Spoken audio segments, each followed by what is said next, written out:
Hello friends, welcome to Gurukul classes. जैसा पता है कि हम यहाँ पे डिस्कस कर रहे हैं एक्टिव पैसिव से रिलेटेड क्वेश्चंस को टॉपिक को, और हमारा ये जानते हैं कि एक्टिव पैसिव का हमारा ये पार्ट सेकंड है। और आज हम डिस्कस करने वाले हैं इंपरेटिव सेंटेंस से रिलेटेड क्वेश्चंस को। तो देखिए, जैसा आपको स्क्रीन पे दिख रहा है, तो आइए डिस्कस करते हैं। देखिए, इंपरेटिव सेंटेंस, तो इंपरेटिव सेंटेंस होता क्या है, इसे आप क्या कहते हैं, आज्ञा सूचक वाक्य भी कहते हैं हिंदी में।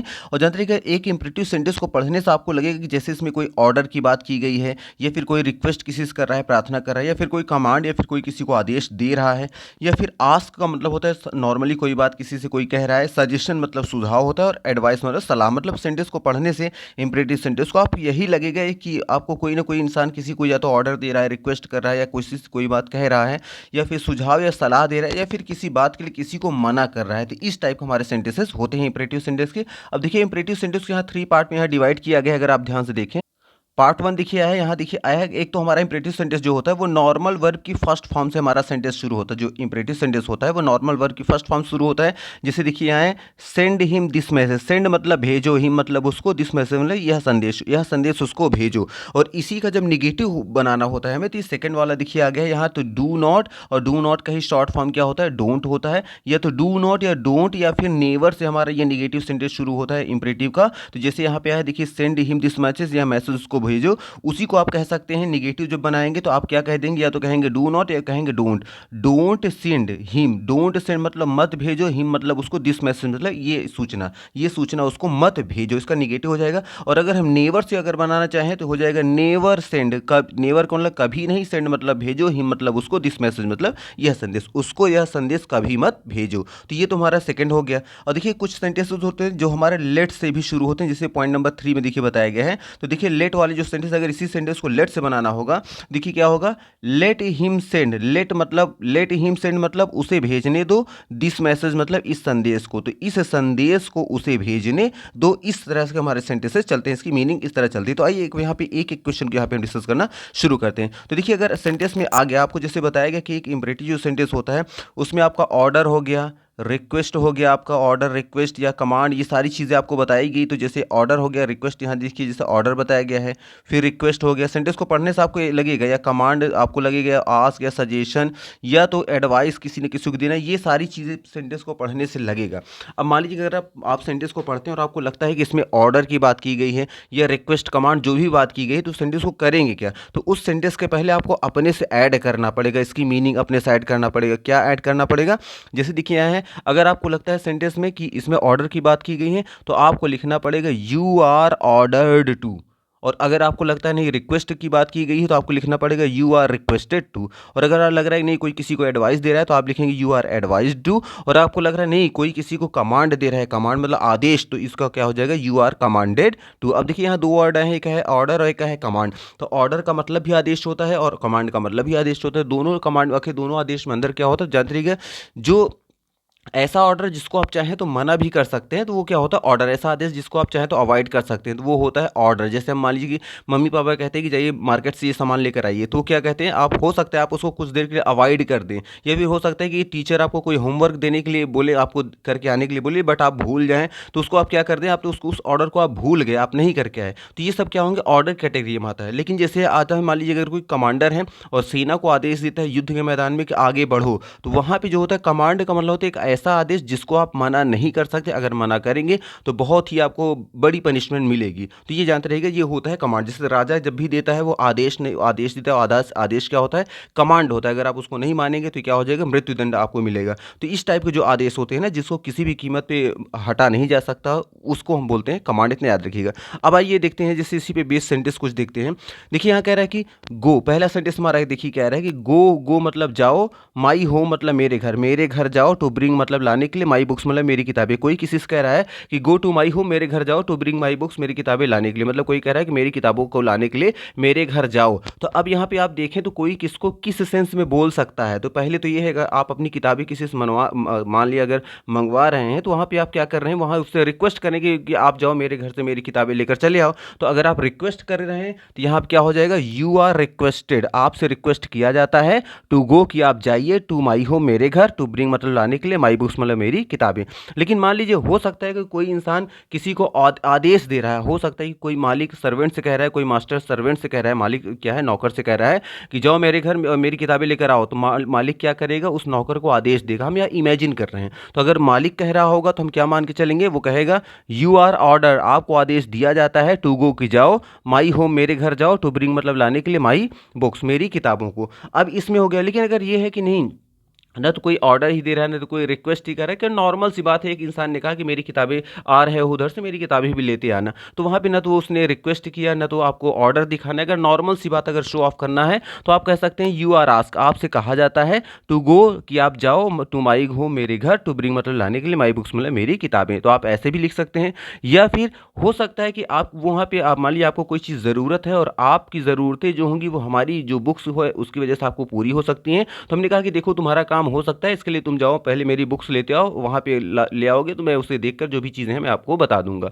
तो वहाँ पे क्या है, काम आपका होना है, तो आपका काम होना है, तो किसी ने कहा जाओ पहले मेरी बुक्स लेकर आओ, तो उसने क्या किया, आपको एडवाइस दिया कि अगर आप अपना काम कराना चाह रहे हो तो मेरी बुक्स ले आओ, क्योंकि उसी में उसका सोल्यूशन है। तो आपसे क्या कहेंगे, यू आर एडवाइज, आपको एडवाइस दिया जाए, मतलब जो भी आपको प्रॉब्लम है आपके साथ, यू आर एडवाइज, आपको एडवाइस दिया जाता है टू गो, कि आप जाइए टू माई होम मेरे घर, टू ब्रिंग माई बुक्स मेरी किताबें लाने के लिए। इसका मतलब कि एक सेंटेंस में ऑर्डर रिक्वेस्ट कुछ भी हो सकता है, ये डिपेंड आप पे करता है कि आप किस सेंस में लेना चाहते हैं। लेकिन हाँ, अगर आप देखें तो ऑर्डर भी है, रिक्वेस्ट भी है, कमांड भी है, एडवाइस भी है, लेकिन आपको ये देखना है कि सबसे इसमें मेन क्या है, आपको ये देखना है कि इसमें मेन क्या है, मतलब मेन सेंस क्या दे रहा है। तो सबसे पहले अगर देखें, अगर आप किसी से आप क्या करते हैं, कोई चीज़ मंगवाते हैं, तो वहाँ मोस्टली जो होता है आप वहाँ रिक्वेस्ट ही कर रहे होते हैं। आप ये मान के चलिए यहाँ पे रिक्वेस्ट है, तो हम यहाँ क्या मान के चलेंगे कि इस सेंटेंस हम मान के चलेंगे रिक्वेस्ट है, तो यहाँ पहला जो सेंटेंस है ना, इसको हम मोर प्रेफर करेंगे। तो प्रेफर हम किसको करेंगे, पहले वाले सेंटेंस को करेंगे, इतना याद रखिए। लेकिन हाँ, अगर आप चाहें तो यहाँ आस्क भी, तो आपको जो सेंटेंस मिलेगा क्वेश्चन में, क्योंकि देखिए एग्जाम में जब आएंगे सेंटेंस सॉल्व करके मल्टीपल चॉइस क्वेश्चन में, तो आपको एक से ज़्यादा ऑप्शन होंगे, एक से ज़्यादा ऑप्शन में आपको इनमें से कोई भी ऑप्शन मिल सकता है। तो इसमें आपको बहुत ज़्यादा चांसेस हैं कि सबसे पहले आपको पहला वाला मिलेगा, फिर सेकंड नंबर पे आपको जो मिलेगा वो ये आपका थर्ड वाला सेंटेंस मिल सकता है, उसके बाद आपको जो थर्ड में मिल सकता है वो फोर्थ वाला मिल सकता है, मतलब इनमें से कोई भी मिल सकता है, इतना याद रखिएगा। तो आपको देखना है कि किस सेंस में बोला गया, जिसकी संभावना ज़्यादा होगी उसको हम पहले करेंगे, इतना याद रखिएगा। अब आइए नेक्स्ट सेंटेंस को देख लेते हैं। अब जैसे देखिए यहाँ है कि help me in my work, तो आप सोच के बताइए, अगर आप कहते हैं कि मेरे काम में मेरी मदद करो, तो इसमें नो डाउट रिक्वेस्ट ही है। अब इसमें और कुछ ज़्यादा सोचने की ज़रूरत नहीं है, इसीलिए हमने क्या कर दिया कि यू आर रिक्वेस्टेड, आपसे रिक्वेस्ट किया जाता है, आपसे क्या प्रार्थना की जाती है, टू हेल्प मतलब मदद करो, मी मतलब मेरी, इन माई वर्क मेरे कार्यों में।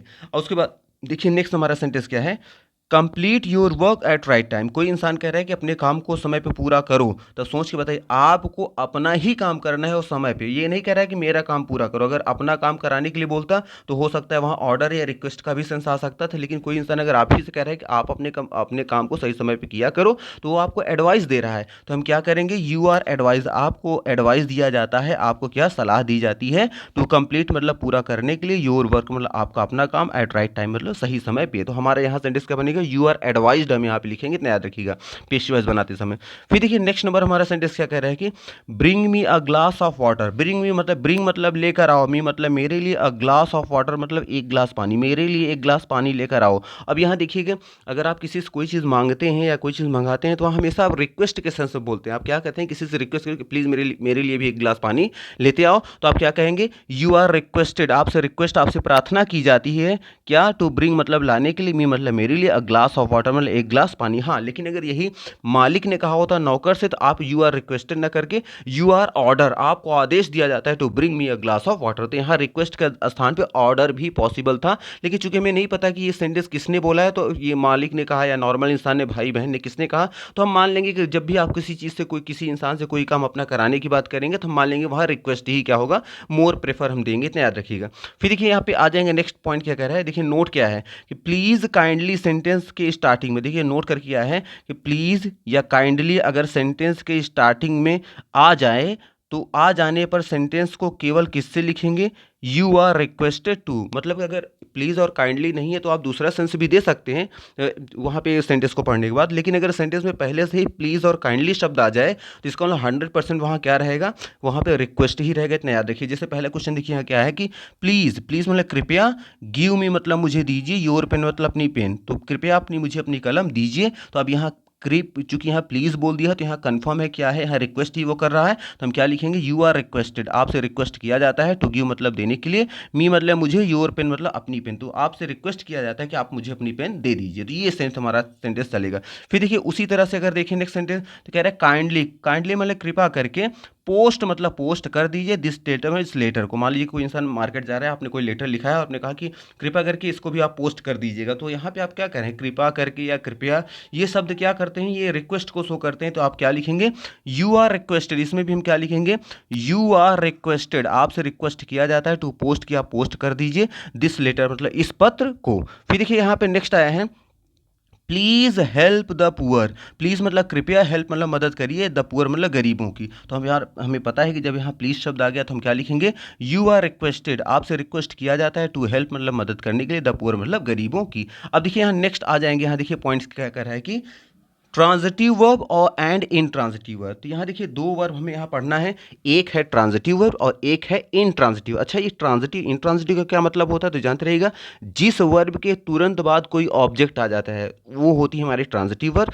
और जिस वर्ब के बाद तुरंत ऑब्जेक्ट नहीं आता है वो होती है इन ट्रांजिटिव वर्ब। अब ये कैसे समझेंगे, तो मान लीजिए अगर कोई यहाँ पे वर्ब है, अगर मान लीजिए जैसे यहाँ देखिए पहले सेंटेंस में है वर्ब है, गिव है, और गिव के बाद क्या है, मी, मी यहाँ क्या है, प्रोनाउन है, तो हमें पता है प्रोनाउन जहाँ होता है वो नाउन की जगह आता है, तो जानते रहे कि इस वर्ब के तुरंत बाद ही अगर कोई नाउन प्रोनाउन आएगा तभी इस सेंटेंस का ये ऑब्जेक्ट कहलाएगा, अगर इसके तुरंत बाद नहीं होगा तो वो इंट्रांजिटिव कहलाएगी। तो यहाँ गिव जो है यहाँ ट्रांजिटिव वर्ब की तरह काम कर रहा है, क्योंकि गिव के तुरंत बाद क्या आया है, यहाँ पे ऑब्जेक्ट आया है, और आपको पता होना चाहिए कि ऑब्जेक्ट के रूप में या तो नाउन या प्रोनाउन दो में से कोई एक ही चीज़ आ सकती है, किसी भी सेंटेंस में सब्जेक्ट या ऑब्जेक्ट के रूप में नाउन या प्रोनाउन के अलावा दूसरी कभी कोई चीज़ नहीं आ सकती, इतना याद रखिएगा।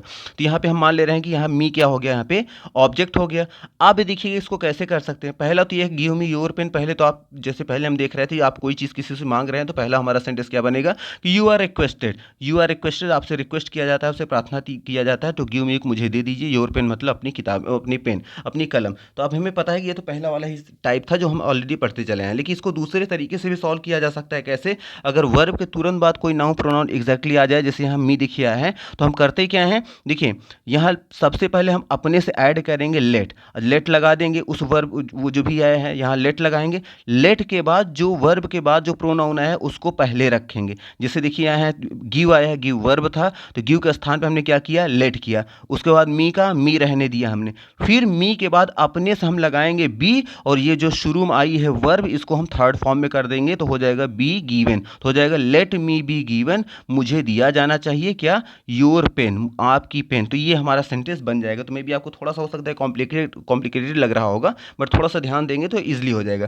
फिर देखिए नेक्स्ट नंबर देखिए क्वेश्चन, अगर देखें यहाँ पे सेकंड नंबर, तो इसमें देखिए गो आया है, तो गो के बाद क्या है, टू आ गया, और टू के बाद मार्केट। देखिए यहाँ मार्केट भी नाउन है, लेकिन नाउन के पहले क्या आ गया है, टू आ गया, और टू क्या है, प्रीपोजिशन। तो जानते रहिएगा वर्ब के तुरंत बाद हमें नाउन प्रोनाउन की जरूरत होती है, कोई प्रीपोजिशन बीच में नहीं आना चाहिए। चूंकि यहाँ प्रीपोजिशन आ गया है तो ये ट्रांजिटिव नहीं, ये इन ट्रांजिटिव वर्ब कहलाएगी, और इन ट्रांजिटिव वाले जो सेंटेंस होते हैं केवल एक ही टाइप से होते हैं, कौन से, जो वही you are requested, you are commanded जो आपको बताया गया था सेम। तो you go to market to buy a book, मतलब गो टू मार्केट बाजार जाओ, टू बाई अ बुक एक किताब खरीदने के लिए। यहाँ पे कोई इंसान किसी से कह रहा है तो आप यहाँ क्या लिखेंगे, यू आर आस्क्ड, आपसे कहा जाता है टू गो टू मार्केट, क्या आप बाजार जाओ, टू बाई मतलब खरीदने के लिए, अ बुक मतलब एक किताब। अब इसको लेट से आप नहीं बना सकते, क्यों नहीं बना सकते, क्योंकि यहाँ गो के बाद तुरंत क्या आ गया है, टू आ गया, तो हमें तुरंत क्या चाहिए थी, यहाँ पे ऑब्जेक्ट चाहिए था, और ऑब्जेक्ट का मतलब होता है कि वर्ब के तुरंत बाद या तो नाउन आना चाहिए या तो प्रोनाउन आना चाहिए, और टू कोई नाउन प्रोनाउन नहीं बल्कि प्रीपोजिशन, इतना याद रखिएगा।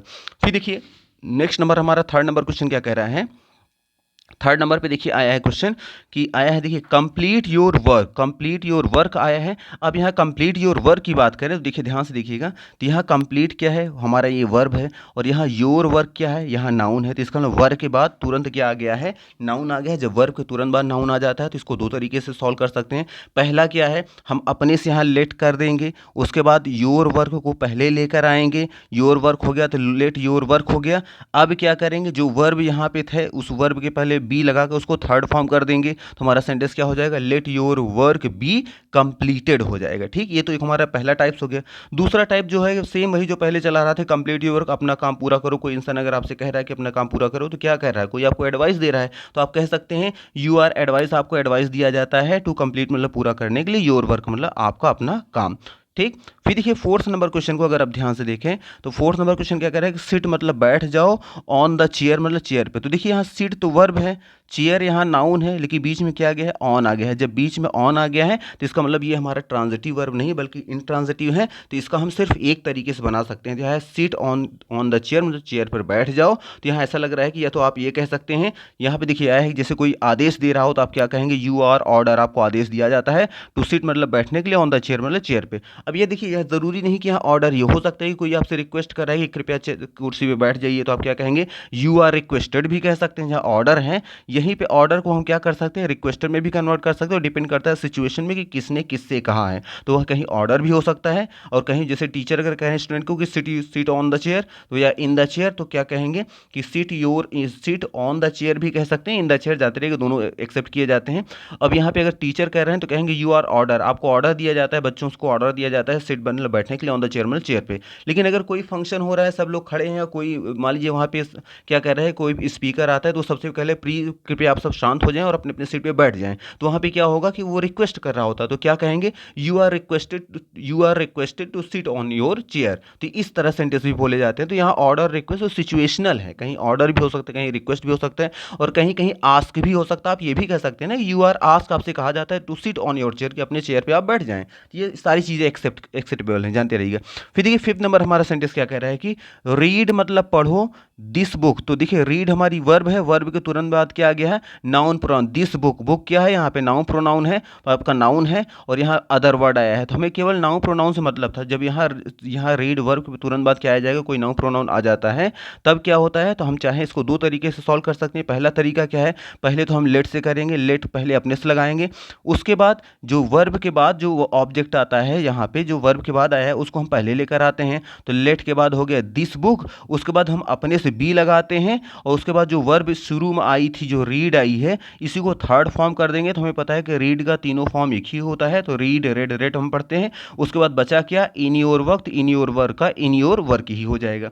फिर देखिए अगर हम इसी को चाहें तो जो जो पहले हम ऑलरेडी करते चले आए हैं, कोई कह रहा है कि read this book in your home, की इस किताब को अपने घर जाकर पढ़ो। तो यहाँ नॉर्मल अगर देखें तो क्या, कोई किसी से कह रहा है तो आप क्या कह सकते हैं, you are asked. You are ask मतलब आपसे कहा जाता है, टू रीड मतलब पढ़ने के लिए, दिस बुक मतलब इस किताब को, इन योर होम मतलब आपके घर में। तो आप चाहे ऐसे करें या फिर ऐसे करें, दोनों ही हमारे सही हैं। फिर देखिए 6 नंबर क्वेश्चन आया है, लुक मतलब देखो, और लुक मतलब देखो, द डोर मतलब ये दरवाजा, और बीच में क्या आ गया, ऐड आ गया है प्रीपोजिशन। तो आपको पता है कि जो वर्ब है, वर्ब के तुरंत बाद हमें नाउन प्रोनाउन की जरूरत होती है, बीच में प्रीपोजिशन अगर आ गया तो सिर्फ एक ही टाइप से होगा, और हमारा क्या है, लुक एट द डोर मतलब हो जाएगा दरवाजे की तरफ देखो। अब यहाँ पे हम क्या करेंगे, यू आर आस्क्ड, आपसे कहा जाता है, टू लुक मतलब देखने के लिए, एट द डोर मतलब दरवाजे की तरफ। अब इसको लेट से हम नहीं बना सकते, क्यों, क्योंकि लुक के बाद तुरंत अगर आया होता है कोई नाउन प्रोनाउन तब हम बनाते, लेकिन यहाँ बीच में प्रीपोजिशन आ गया, इसलिए सिर्फ एक टाइप से बनेगा।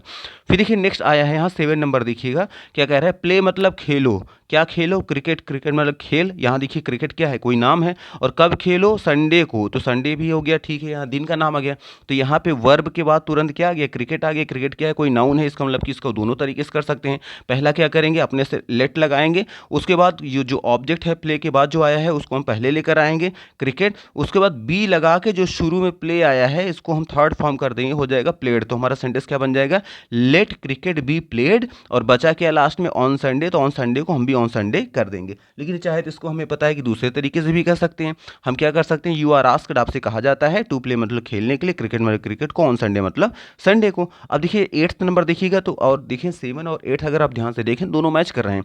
इसमें क्या है, प्ले आया है, ध्यान से देखिए, अगर आप ध्यान से देखें, देखिए इसमें क्या आया है, इसमें देखिए आया है क्या, यहाँ पे देखिए आया है, सबसे पहले क्या आया है, क्रिकेट आया है, और देखिए यहाँ है प्ले, प्ले आया है, और प्ले के बाद क्या आ गया, क्रिकेट। तो प्ले के बाद क्रिकेट आया है, क्रिकेट क्या है, यहाँ नाउन है, इसलिए हमने दोनों तरीके से किया। और यहाँ देखिए प्ले यहाँ पर भी आया है, लेकिन प्ले के बाद क्या आ गया, इन आ गया है, और इन क्या है, प्रीपोजिशन है।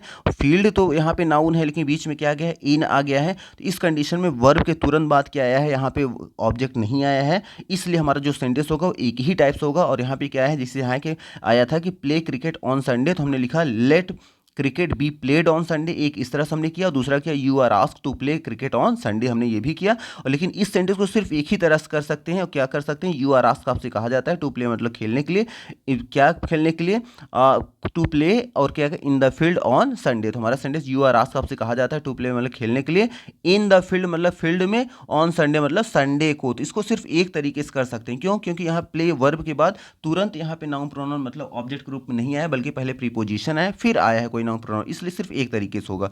फिर देखिए नेक्स्ट नंबर पे आ जाएंगे सेंटेंस, अगर सेंटेंस किससे स्टार्टिंग हो। देखिए यहाँ क्या आया है, नोट, अगर सेंटेंस हमारा किससे शुरू हो रहा है, अगर शुरू हो रहा है डू नॉट, या डू नॉट का ही शॉर्ट फॉर्म क्या होता है, डोंट होता है, या फिर नेवर सेंटेंस अगर शुरू हो रहा है, तब हम सेंटेंस कैसे करेंगे, इंपरेटिव सेंटेंस। तो देखिए यहाँ पे आया है, जैसे अगर ध्यान से देखें, यहाँ अगर आ गया डू नॉट या डोंट, अगर दो में से किसी से भी इस सेंटेंस की शुरुआत होती है, तो आप डू नॉट या डोंट को हटाकर क्या लिख सकते हैं, पहले तो लिख सकते हैं यू आर फॉरबीडन टू, या फिर लिखेंगे you are ask not to, या फिर लिखेंगे यू आर प्रिवेंटेड फ्रॉम, या फिर यू आर प्रोहिबिटेड फ्रॉम। इतना याद रखिएगा, जब भी ये टू वाला जो आया है, जैसे आया है फॉरबिडन टू और आया है आस्क टू, इसके बाद जानते रहिएगा हमेशा क्या आएगी, वर्ब की फर्स्ट ही फॉर्म आएगी, इतना याद रखिएगा। लेकिन जो यहाँ फ्रॉम आया है, जानते रहिएगा फ्रॉम के बाद हमेशा जो वर्ब आती है, वर्ब की आईएनजी फॉर्म आती है, इतना याद रखिएगा। तो उसके पहले, तो उसके बाद क्या आएगा, टू आएगा, और इसके लास्ट जो दो हैं इसके बाद आईएनजी आपको लगाना पड़ेगा। लेकिन अगर यही सेंटेंस हमारा किससे स्टार्टिंग हो जाए, नेवर से हो जाए, तब हम क्या करेंगे, अगर नेवर से स्टार्टिंग हो जाएगा तो हम लिखेंगे यू आर, नेवर को हटाएंगे और लिखेंगे you are advise never to, वहां से नेवर सेंटेंस के शुरू से हटाकर हम क्या लिखेंगे, you are advise never to. और दूसरा क्या लिखेंगे, you are forbidden, you are forbidden करेंगे, और यू आर फॉरबीडन के बाद करेंगे टू लगाएंगे। और याद रखिएगा सेंटेंस के एकदम लास्ट में ईवर भी लगाना पड़ेगा। क्यों लगाना पड़ेगा, इसलिए लगाना पड़ेगा, जानते रहिएगा नेवर जो होता है वो दो शब्दों से मिलकर बनता है। कौन कौन से शब्द, देखिए जो नेवर होता है वो not plus ever, not plus ever से बन के बनता है, नॉट प्लस ईवर बन के क्या बनता है, नेवर बनता है। इतना जाता है, नेवर में दो चीज़ें इन्वॉल्व रहती हैं, नॉट और ईवर। और हमें पता है कि जो फॉरबिडन जो आता है, जैसे यहाँ आया है फॉरबिडन, तो फॉरबिडन जो आता है वो केवल नॉट के लिए यूज़ होता है, केवल वो नॉट की मीनिंग देता है। तो नॉट की मीनिंग तो दे दिया, तो ईवर तो हमारा बच गया ना, इसलिए सेंटेंस के लास्ट में ईवर भी लगाना पड़ेगा अगर आप फॉरबिडन का यूज़ कर रहे हैं नेवर वाले सेंटेंस में। तो उस सेंटेंस को भी आएगा तो आपको समझ में आएगा। फिर देखिए, और दूसरा आप क्या कर सकते हैं, चाहे तो आप लिख सकते हैं यू आर प्रिवेंटेड या फिर यू आर प्रोहिबिटेड। और इन दोनों के बाद चूंकि फ्रॉम आया है तो कौन सी वर्ब की फॉर्म आएगी, वर्ब की आईएनजी फॉर्म आएगी। वर्ब की आईएनजी फॉर्म को ही हम क्या करते हैं, वर्ब की फोर्थ फॉर्म कहते हैं। तो ये यूज होगा। तो आइए यहाँ सेंटेंस में देखेंगे तो आपको ज्यादा क्लियर होगा। देखिए यहाँ सेंटेंस जैसे आया है, फर्स्ट नंबर देखिए क्या आ रहा है कि डोंट ओपन द डोर, मतलब दरवाजा क्यों मत खोलो। जब दरवाजे को मत खोलो आया है तो आप क्या कह सकते हैं, यहाँ तो नॉर्मल हो सकता है कि किस सेंस में बोला गया। पहला तो ये हो जाएगा यू आर आस्क, आपसे कहा जाता है नॉट टू ओपन, कि मत खोलो द डोर मतलब दरवाजा, कि आपसे कहा जाता है दरवाजा मत खोलो, इसका मतलब ये हो जाएगा। लेकिन आप चाहे तो कह सकते हैं आपसे मना किया जाता है दरवाजा मत खोलो, तो आप क्या कहेंगे, यू आर फॉरबिडन, आपको मना किया जाता है टू ओपन मतलब खोलने के लिए, द डोर मतलब दरवाजे को। तो आप चाहे ये भी कह सकते हैं, या फिर आप चाहे कह सकते हैं यू आर प्रिवेंटेड। आपको पता है प्रिवेंटेड और प्रोहिबिटेड, तो यहाँ पे आया देखिए यू आर प्रिवेंटेड और प्रोहिबिटेड, आप दो में से कोई एक भी लगा सकते हैं। और फ्रॉम के बाद आपको पता है वर्ब की आईएनजी का यूज होता है, तो हमारा सेंटेंस क्या बनेगा, यू आर प्रिवेंटेड, आपको मना किया जाता है फ्रॉम ओपनिंग मतलब खोलने से, द डोर मतलब दरवाजे को। तो आप चाहे ऐसे करें या ऐसे, या आपको बताया गया था यहाँ ट्रांजिटिव और इनट्रांजिटिव वाला वही मैटर आपको बताया गया था। देखिए डू नॉट के बाद क्या, डोंट के बाद क्या है, यहाँ ओपन आया है, और ओपन के बाद क्या आ गया, डोर आ गया। तो ओपन है वर्ब, वर्ब के तुरंत बाद क्या आ गया, नाउन प्रोनाउन आ गया। तो आप चाहे लेट से भी कर सकते हैं। क्या सबसे पहले आप क्या करेंगे, सबसे पहले आप लेट लगा सकते हैं, तो हमने लेट लगा दिया। उसके बाद जो ओपन के बाद ऑब्जेक्ट है उसको पहले निकाल कर ले आते हैं, तो हो जाएगा लेट द डोर। उसके बाद सेंटेंस में क्या है, डू नॉट आया है, तो डू नॉट में से हम नॉट निकाल कर बाहर ले आएंगे, तो हो जाएगा नॉट, तो हो जाएगा लेट द डोर नॉट। उसके बाद जो वर्ब है उसके पहले बी लगा कर उसको थर्ड फॉर्म कर देंगे। तो हम ऐसे भी कर सकते हैं, let the door not be open, इसको ऐसे भी कर सकते हैं। फिर देखिए सेकंड नंबर, देखिए सेंटेंस क्या कह रहा है, ध्यान से देखिएगा, दोनों को मैच कराते जाइए। देखिए इसमें आया है कि जैसे डोंट वेस्ट योर टाइम, अपने समय को बर्बाद मत करो। अब इसको हम दो तरीके से कर सकते हैं। कोई इंसान ये भी कह सकता है कि यू आर आस्क, आपसे कहा जाता है नॉट टू वेस्ट का मतलब वेस्ट मत करो, योर टाइम मतलब अपने समय को। या फिर आप ऐसे भी कह सकते हैं कि यू आर, यहाँ आर अपने से ऐड कर लेंगे, यू आर फॉरबिडन, आपको मना किया जाता है टू वेस्ट मतलब वेस्ट करने के लिए, योर टाइम मतलब अपने समय को। या आप चाहे ऐसे भी कह सकते हैं यू आर प्रोहिबिटेड, आपको प्रोहिबिटेड मतलब आपको मना, आपकी मनाही की जाती है फ्रॉम वेस्टिंग मतलब वेस्ट करने से, योर टाइम मतलब अपने समय को, आपको पता है कि फ्रॉम के बाद क्या आता है, जो वर्ब आती है वो हमेशा आईएनजी फॉर्म में आती है, इसलिए यहाँ वेस्टिंग हो गया। और टू के बाद जानते रहिएगा हमेशा क्या आता है, वर्ब की फर्स्ट फॉर्म आती है, इसलिए यहाँ पे सभी में वर्ब की फर्स्ट फॉर्म है। जानते रहिएगा प्रोहिबिटेड प्रिवेंटेड के साथ हमेशा प्रीपोजिशन क्या आता है, फ्रॉम आता है, इतना जानते रहिएगा। फिर देखिएगा यहाँ पे अगर ध्यान से देखें तो यहाँ वेस्ट क्या है, वेस्ट क्या है हमारी, यहाँ वर्ब है, और वर्ब के बाद क्या है, योर टाइम। तो योर टाइम यहाँ क्या है, नाउन है, तो डायरेक्ट नाउन प्रोनाउन आया है, तो इसका मतलब आप चाहे इसको लेट से भी बना सकते हैं। तो क्या करेंगे, पहले लेट लिखेंगे, फिर वेस्ट के बाद जो ऑब्जेक्ट है उसको पहले लेकर आएंगे, तो हो जाएगा लेट योर टाइम, और उसके बाद चूंकि सेंटेंस में नॉट आया तो हम नॉट लगाएंगे, उसके बाद जैसे वर्ब बची है तो उसको बी लगाकर थर्ड फॉर्म कर देंगे, तो हमारा सेंटेंस हो जाएगा let your time not be wasted. तो हम चाहे तो इसको ऐसे भी कर सकते हैं। तो देखिए आपके एग्जाम में चूंकि मल्टीपल चॉइस क्वेश्चन आएंगे, तो एक क्वेश्चन को उसमें जो आएगा कोई एक ऑप्शन सही होगा, या तो इस तरह से आएगा कि choose the correct answer of this question, इस तरह से आएगा एक्टिव पैसिव कुछ करके, या फिर इनकरेक्ट चूज करने के लिए दे देगा, 3 सही रहेंगे, एक कोई मिस्टेक रहेगा। तो आपको यहाँ सारी चीज़ें याद रहनी चाहिए, इतना याद रखिएगा। फिर देखिए आ जाएंगे थर्ड नंबर पे, क्या कह रहा है कि देखिए डोंट गो देयर, कि वहाँ डोंट गो मतलब मत जाओ, देयर मतलब वहाँ। अगर ध्यान से देखें तो गो आया है, गो के बाद यहाँ क्या आ गया, देयर। देयर कोई नाम तो होता नहीं है, तो क्या है, एडवर्ब है, तो इसको मतलब हम एक ही तरीके से कर सकते हैं, लेट वाले सेंटेंस से ये नहीं होगा। तो आप कह सकते हैं यू आर आस्क, आपसे कहा जाता है नॉट टू गो मतलब न जाने के लिए, देयर मतलब वहाँ, आपको वहाँ जाने के लिए नहीं कहा जा रहा है। फिर देखिए आप कह सकते हैं यू आर प्रोहिबिटेड, आपको क्या है, आपको फॉरबिडन, आपको मना किया जाता है टू गो देयर मतलब वहाँ जाने के लिए। या फिर आप कह सकते हैं यू आर प्रिवेंटेड, आपको मना किया जाता है फ्रॉम गोइंग देयर वहाँ जाने के लिए। अब ये लेट से क्यों नहीं होगा, क्योंकि गो के बाद कोई नाउन प्रोनाउन नहीं आया, जब गो के बाद तुरंत नाउन प्रोनाउन आता है तब उसको हम चाहे तो लेट से भी कर सकते हैं। और यहाँ जो देयर आया है, देयर ये कोई नाम नहीं है किसी चीज़ का, ना तो नाम है, ना नाउन है, ना प्रोनाउन है, ये क्या है, ये एडवर्ब है। अब देखिए नेक्स्ट आ जाएंगे, अगर मान लीजिए इसी सेंटेंस की बात करें, अगर नेवर से सेंटेंस आ गया निगेटिव, तब क्या करेंगे। देखिए आया है never do this work, never का मतलब कभी भी मत, डू मतलब करो, दिस वर्क मतलब इस काम को, इसको हम क्या करेंगे, आप ऐसे कह सकते हैं यू आर एडवाइज्ड, आपको एडवाइस दिया जाता है। नेवर मतलब कभी भी नहीं, टू डू मतलब करने के लिए, दिस वर्क इस काम को। तो आप क्या करेंगे, जो नेवर वाले सेंटेंसेस होते हैं उनको जनरली जब आप इस तरह बनाते हैं तो एडवाइस से हम उसको सॉल्व करते हैं। लेकिन आप चाहें तो आपके पास अदर ऑप्शन भी हैं, आप कह सकते हैं फॉरबिडन से भी बना सकते हैं। लेकिन आपको पता होना चाहिए कि फॉरबिडन से जब बनाएंगे तो फॉरबिडन में क्या होता है, आपको पता है कि नॉट जो होता है जिसमें केवल नॉट की मीनिंग होती है, और यहाँ जब नेवर का यूज़ करेंगे तो नेवर दो होते हैं, नॉट प्लस ईवर बन के तब नेवर बनता है, तो वहाँ ईवर आपको लास्ट में लगाना पड़ेगा। तो हम क्या लगाएंगे, देखिए आएगा यू आर फॉरबिडन, आपको मना किया जाता है। अब ये फॉरबिडन जो होता है केवल नॉट के लिए काम करता है, और हमें पता है कि जो नॉट होता है, हमें पता है कि नेवर की रचना किससे होती है, नॉट प्लस ईवर। तो हमें पता है कि जब यहाँ पे नॉट प्लस ईवर से होती है क्या, नेवर की रचना होती है। और जो यहाँ फॉरबिडन आता है वो केवल किसके लिए काम करता है, नॉट के लिए करता है। जब नॉट के लिए किया तो हमारा क्या बच गया, ईवर बच गया। अब ईवर इसलिए हम सेंटेंस के क्या करेंगे, लास्ट में ऐड कर देंगे, इसलिए यहाँ देखिए लास्ट में आए तो हमारा सेंटेंस क्या हो गया, यू आर फॉरबिडन, आपको मना किया जाता है, टू डू मतलब करने के लिए, दिस वन को इस काम को, ईवर मतलब कभी भी आगे, मतलब कभी भी आगे करने के लिए मना किया जाता है। आप चाहे तो इसको प्रिवेंटेड से भी कर सकते हैं, जैसे हमने बनाया था यू आर प्रिवेंटेड, आपको मना किया जाता है, आपको मना ही है फ्रॉम डूइंग मतलब करने के लिए, दिस वर्क मतलब इस काम को, आप ऐसे भी कर सकते हैं। और अगर आप ध्यान से देखें तो डू देखिए यहाँ है, डू वर्ब आई है, और वर्ब के तुरंत बाद क्या आ गया है, ऑब्जेक्ट आ गया है। जब डू वर्ब के बाद डायरेक्ट ऑब्जेक्ट आता है तो उसको हम चाहे लेट से भी कर सकते हैं। तो हमारा सेंटेंस क्या हो जाएगा, लेट करेंगे अपने से लगाएंगे, उसके बाद ऑब्जेक्ट लगाएंगे, तो ऑब्जेक्ट क्या है, वर्ब के बाद ऑब्जेक्ट क्या है, दिस वर्क, हमने कर दिया दिस वर्क। उसके बाद निगेटिव वर्ड आया है तो निगेटिव लगाएंगे, उसके बाद जैसे वर्ब हमारा बचा उसके बाद बी लगा के उसको थर्ड फॉर्म कर देंगे। तो हमारा सेंटेंस क्या हो जाएगा, late this work never be done. अब देखिए अगर फिफ्थ नंबर देखिए क्वेश्चन को अगर ध्यान से देखिए आप, देखिए इसमें क्या है, नेवर टॉक टू हिम। अब नेवर टॉक टू हिम आया है, तो अब देखिए नेवर टॉक टू हिम, उससे कभी भी मत करो, इस सेंस में आया है। तो अब देखिए इसमें आप क्या कर सकते हैं, यू आर एडवाइस, आपको एडवाइस दिया जाता है। नेवर टू टॉक, तो आप कभी भी ना बात करने के लिए, हिम मतलब उससे। लेकिन आप चाहे इसको ऐसे भी बात कर सकते हैं, यू आर फॉरबिडन, आपको मना किया जाता है, टू टॉक मतलब बात करने के लिए, टू हिम मतलब उससे। और चूंकि यहाँ फॉरबिडन आया है तो लास्ट में नेवर का सेंटेंस है तो हमें ईवर भी लगाना पड़ेगा, तो हमने यहाँ लास्ट में ईवर लगा दिया। ये आप चाहे तो प्रिवेंटेड से भी बना सकते हैं, यू आर प्रिवेंटेड, आपको मना किया जाता है फ्रॉम टॉकिंग मतलब बात करने के लिए, टू हिम मतलब उससे। अब देखिए यहाँ पे चूंकि आया है टॉक के साथ टू आया है, तो यहाँ पे अगर ध्यान से देखें तो टॉक हो गया, ये हमारा क्या हो गया, ये वर्ब हो गई। और इसके बाद क्या आ गया है, देखिए यहाँ प्रीपोजिशन आ गया, यहाँ डायरेक्ट नहीं है, लेकिन हाँ जानते रहिए ये जो प्रीपोजिशन है वर्ब का पार्ट है। तो चाहे आप लेट से बना भी सकते हैं, कैसे बना सकते हैं, ऐसे बोल दे रहे हैं, सुन लीजिएगा।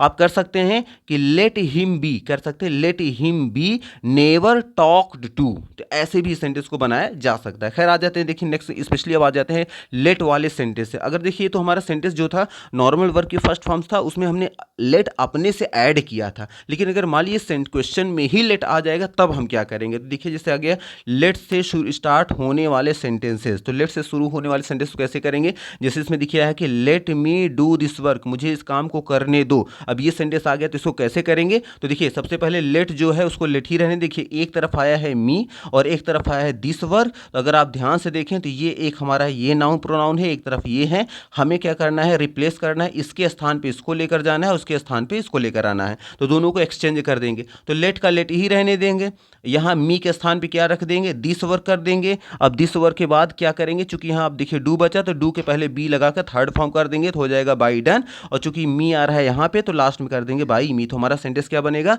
Late this work be done by me. लेकिन आप चाहे देखिए क्वेश्चन क्या कह रहा है कि late me do this work, मुझे यह काम करने दो। आप चाहे ऐसे भी समझ सकते हैं, हो सकता है कोई इंसान बार बार आपको डिस्टर्ब कर रहा हो तो आप परेशानी में आके कह रहे हैं अरे कृपया मुझे ये काम करने दो, मतलब रिक्वेस्ट कर रहे हैं हम आपसे, तो वहाँ पे ये भी सेंटेंस हो सकता है कि यू आर रिक्वेस्टेड, आपसे रिक्वेस्ट किया जाता है टू लेट मी। देखिए यहाँ टू लेट, लेट जानते रहिए ये वर्ब है और यहाँ वर्ब है, तो यहाँ पे टू, यहाँ जो लेट आया है तो उसको क्या करेंगे, यू आर रिक्वेस्टेड, आपको तो लिखा ही गया था। उसके बाद बचा सेंटेंस हमारा क्या है, टू लेट का, यहाँ देखिए लेट का लेट ही रहेगा, मी का मी ही रहेगा, डू का डू ही लिख देंगे, दिस का दिस ही रख देंगे, वर्क का वर्क ही, पूरा का पूरा जो क्वेश्चन होगा हमारा रिपीट हो जाएगा, केवल शुरू में क्या ऐड कर देंगे, यू आर रिक्वेस्टेड टू। और चाहे तो आप ऐसे भी कर सकते हैं, यू आर रिक्वेस्टेड टू, आप चाहे कर सकते हैं, आपसे रिक्वेस्ट किया जाता है, जानते रहिएगा लेट जो होता है, एक लेट जो वर्ब होती है इसका मतलब होता है अलाउ करना। तो आप चाहे लेट को लेट ही लिख दें या फिर चाहे तो लेट को हटाकर उसके स्थान पे अलाउ कर सकते हैं। बस इतना याद रखना है कि अगर लेट कोई वर्ब लिखी है तो इसके बाद जो नाउन प्रोनाउन के बाद जो वर्ब आएगी वो डायरेक्ट वर्ब की फर्स्ट फॉर्म लिखी जाती है। लेकिन अगर लेट के अलावा दूसरी कोई वर्ब जैसे यहाँ अलाउ कर दे रहे हैं तो याद रखिएगा उस वर्ब के पहले आपको टू लगाना अनिवार्य है। इसका मतलब जानते रहिएगा, अगर यहाँ लेट आएगा तो बिना टू के वर्ब लिखना अनिवार्य है, और अगर लेट के अलावा अगर अलाउ अगर कर देंगे तो उस डू के पहले टू लिखना अनिवार्य है। क्योंकि जानते रहिएगा लेट एक बेयर जो लेट होता है एक ऐसी वर्ब है जो अपने बाद बेयर इन्फिनिटिव लेता है। इसका मतलब कि बेयर इन्फिनिटिव का मतलब होता है कि इन्फिनिटिव विदाउट टू, मतलब डायरेक्ट वर्ब की फर्स्ट फॉर्म लेता है, उसके पहले टू नहीं लगाया जाता। लेकिन ये जो अलाउ वर्ब हैं ये सब ऐसी वर्ब है कि अपने बाद अगर दूसरी बार कोई वर्ब आएगी तो उसके पहले टू लेगा ही लेगा, ये वर्ब इतना याद रखिएगा।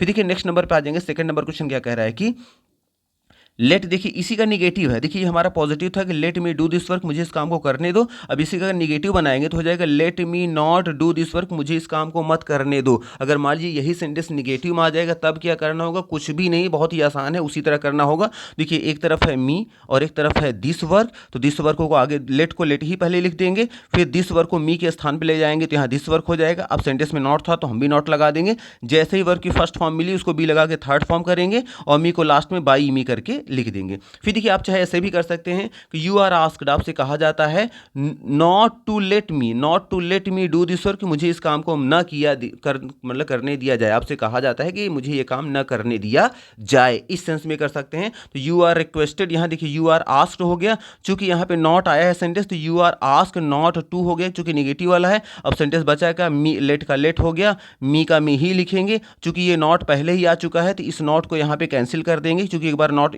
पहले आ गया है। बचा क्या, डू का डू हो गया, दिस का दिस, वर्क का वर्क। और लेकिन आप चाहें तो इससे भी कर सकते हैं, you are asked not to, आपसे कहा जाता है नॉट टू अलाउ। देखिए जब यहाँ लेट को हटाकर क्या करेंगे, जब लेट रहेगा तो लेट के बाद जो नाउन प्रोनाउन के बाद वर्ब आएगी वो फर्स्ट फॉर्म में आएगी, लेकिन जैसे ही इसको अलाउ में कन्वर्ट करेंगे तो आपको क्या लिखना पड़ेगा, टू प्लस V1 को लगाना पड़ेगा। तो में भी आपको कुछ ना कुछ क्लियर हो रहा होगा, थोड़ा सा ध्यान से देखेंगे तो आपको क्लियर होता चला जाएगा।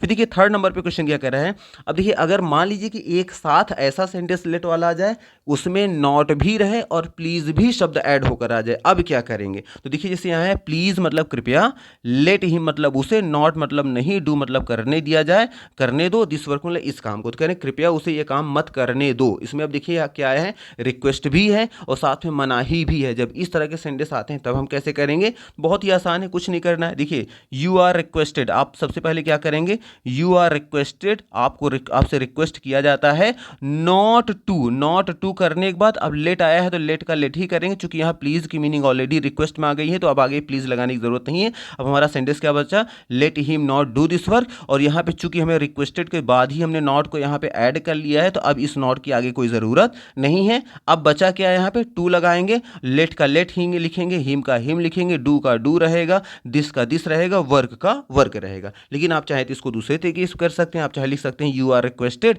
आपसे रिक्वेस्ट किया जाता है नॉट टू अलाउ। देखिए जब लेट है तो लेट के बाद जो वर्ब आएगी उसको डायरेक्ट वर्ब की फर्स्ट फॉर्म लिखेंगे, लेकिन जैसे अलाउ करेंगे तो उस वर्ब की फर्स्ट फॉर्म को पहले क्या कर देंगे, टू डू कर देंगे। तो मे बी आपको ये चीज़ें क्लियर हो रही होंगी। फिर देखिए आ जाएंगे, आप देखिए नोट करके देखिए क्या आया है, अगर मान लीजिए कि लेट के बाद यदि अस आ जाए, तो जानते रहिएगा लेट के बाद अगर अस आ जाता है तो उसका रूल एकदम चेंज हो जाता है। कैसे, अब देखिए इसको, जैसे देखिए अगर आ गया लेट अस, अगर सेंटेंस हमारा लेट अस से शुरू हो रहा है तो लेट अस को हम हटा देंगे, और लेट अस को हटाकर हमें क्या लिखना पड़ेगा, हम लिखेंगे it is suggested that we should या फिर दे शुड, दो में से कोई भी लिख सकते हैं, मतलब इतना तो लिखना पड़ेगा। इट इज सजेस्टेड दैट तो इतना रहेगा, इट इज सजेस्टेड दैट इतना तो लिखना ही पड़ेगा। इसके बाद आप चाहे लिखें वी शुड या फिर लिखें दे शुड। वैसे वी और दे शुड में अगर बात करें तो वी शुड जो है उसको हम प्रेफर करेंगे, मतलब ज़रूरी नहीं कि वी शुड तो आप प्रेफर करेंगे, लेकिन अगर दे शुड भी अगर आंसर में आ गया तो दे शुड भी हमारा आंसर सही रहेगा, या तो दे शुड मिलेगा या तो वी शुड मिलेगा। आप चाहे ऐसे कर सकते हैं, या इसी को देखिए इट इज़ प्रपोज्ड भी आ सकता है, जहाँ सजेस्टेड है यहाँ प्रपोज्ड भी वर्ड आ सकता है, मतलब प्रस्ताव देना। तो कह रहे हैं it is suggested that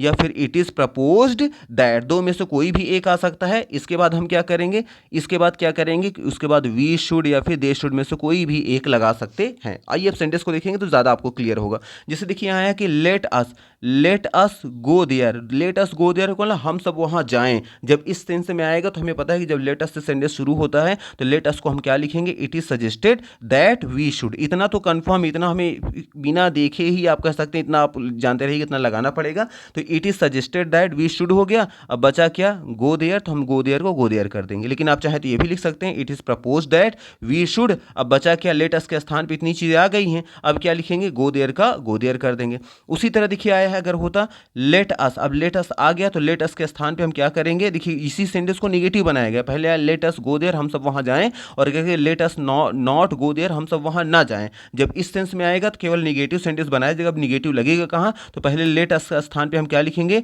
it is suggested that we should. आपको बताया गया था इतना लगाना पड़ेगा, लेट अस के स्थान पे क्या आएगा, इट इज सजेस्टेड दैट या फिर it is proposed that we should, इतना तो हो गया। अब बचा क्या, नॉट गो देयर, तो हम भी लिख देंगे not go there. Maybe आपको क्लियर हो रहा होगा।